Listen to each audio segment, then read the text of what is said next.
Well, good evening to you, ladies and gentlemen. This is Scott Manning coming to you from home here in Columbus. I want to thank all my loyal viewers out there for tuning in on YouTube land here tonight. I want to thank everybody for being here.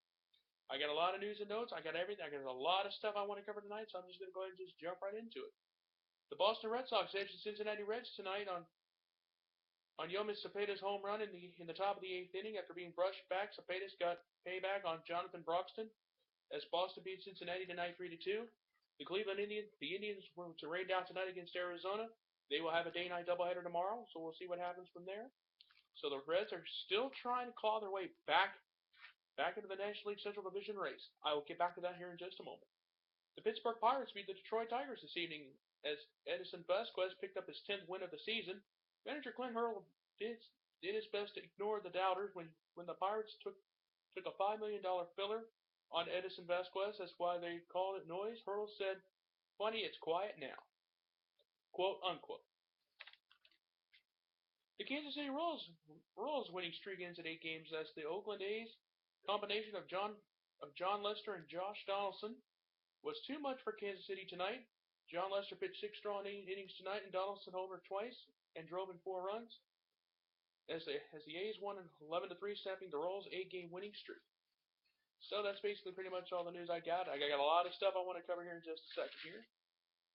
The Yankees and the Orioles were rained out tonight. They will play a day-night doubleheader tomorrow. They will play a day-night doubleheader on September 12th. The Diamondbacks and the Indians were also postponed tonight. They will have a day-night doubleheader tomorrow.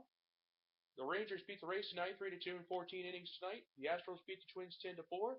The Dodgers beat the Braves 4-2. The Nationals beat the Mets 7-1. The Marlins shut out the Cardinals tonight 3-0. The Cubs beat the Brewers tonight 3-0 as well. The Padres beat the Rockies 4-1. The White Sox beat the Giants tonight 3-2 in 10 innings. Here is where everything stands right now. And some of this stuff, you're going to be in a state of shock. The AL East, Baltimore has a 5-game lead over Toronto. Oakland has opened up the gap over LA. And in the Central Division, folks, you're going to be in a state of shock. The Kansas City Royals are now in first place in the American League Central by a half a game over Detroit. I can't believe it. I can't believe I'm saying this. Back on July 21st, the Tigers had an 8-game lead in the American League Central. And since after the All-Star break they have gone 10-16 since the end of the All-Star break. The Royals are now in first place.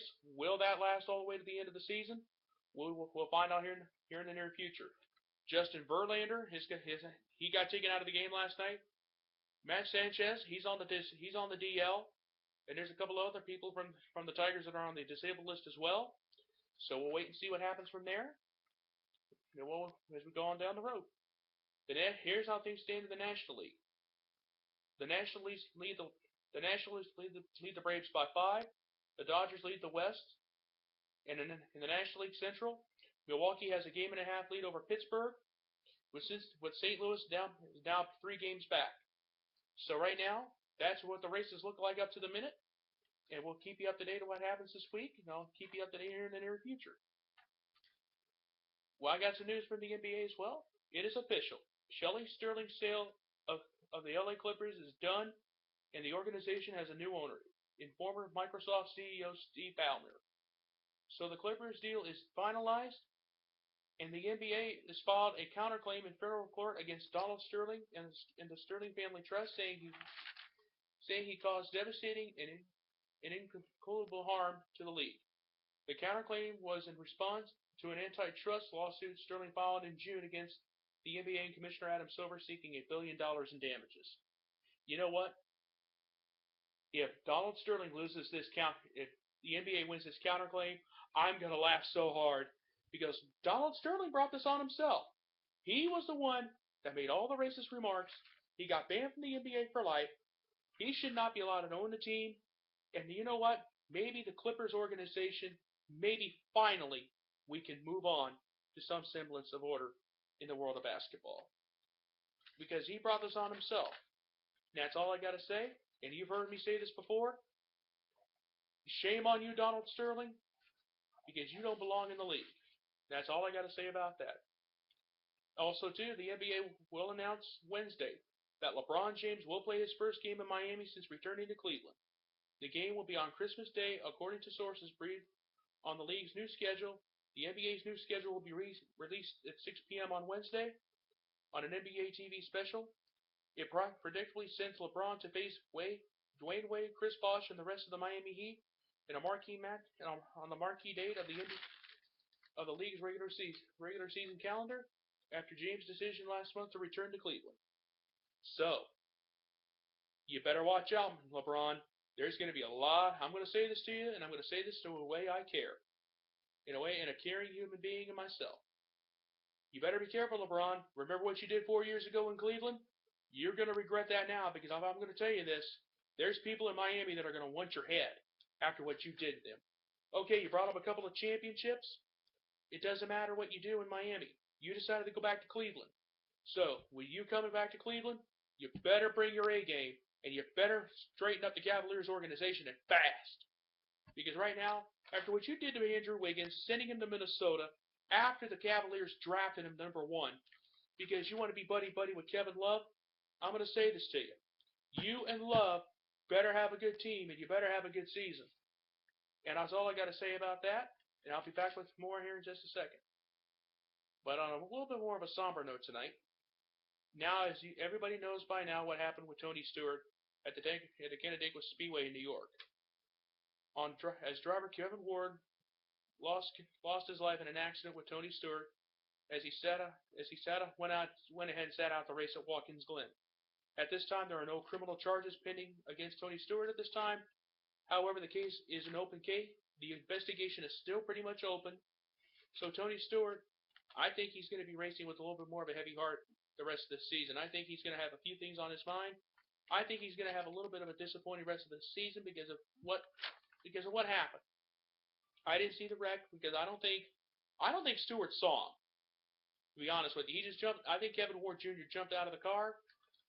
I really do think this was an accident. Now the investigation's still open. Not saying anything. But my prayers go out to the family of Kevin Ward Jr. who lost his life in that crash out in New York. And my prayers are with him. And my prayers are with Tony Stewart that he can recover from this and he can move on and hope and pray that everything will be with him. But you know what? On a much brighter note tonight, my congratulations to A.J. Allmendinger for his first career win at Watkins Glen. And my congrats to him. I'm proud of him. I hope you have a good rest of the season, A.J., because everything will be well with you. As the Sprint Cup guys head off to Michigan next weekend, everything will be well. The question is, will Tony Stewart be there? He has decided to sit out another sprint car race this weekend that he was supposed to participate in. He's decided to go ahead and sit that out with everything that's going on right now. But will Tony Stewart be at Michigan? We don't know for sure.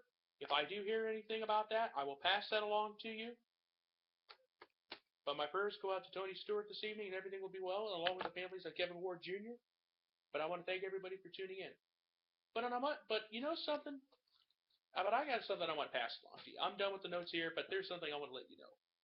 As a few days ago, I am now a proud supporter of Bleacher Report, of BleacherReport.com.